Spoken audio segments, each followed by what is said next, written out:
আলহামদুলিল্লাহ, আল্লাহু আকবার, আল্লাহু আকবার, লা ইলাহা ইল্লাল্লাহ, আল্লাহু আকবার, আল্লাহু আকবার, ওয়া লিল্লাহিল হামদ।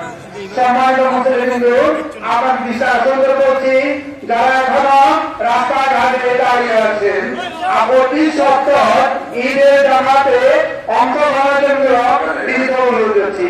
মুসলিমদের বিশ্বাস সুন্দর করছি আজকে ঈদের জামাতের জন্য যাদের অবদান কোনো মতে অস্বীকার করার কোনো সুযোগ নেই।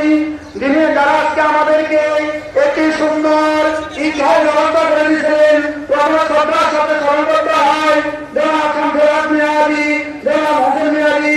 তার মধ্যে আমাদের মধ্য থেকে যারা আমাদেরকে বিভিন্নভাবে শারীরিকভাবে পরামর্শ দিয়ে এই পর্যন্ত নিয়ে এসেছিলেন, আমাদের মধ্যে রবের তাকে সাড়া দিয়ে তারা চলে গেছিলেন, তাদের মধ্যে জনাব মোহাম্মদ মোস্তাক আহমেদ, আশিস পার, ইন্না লিল্লাহি ওয়া ইন্না ইলাইহি রাজিউন,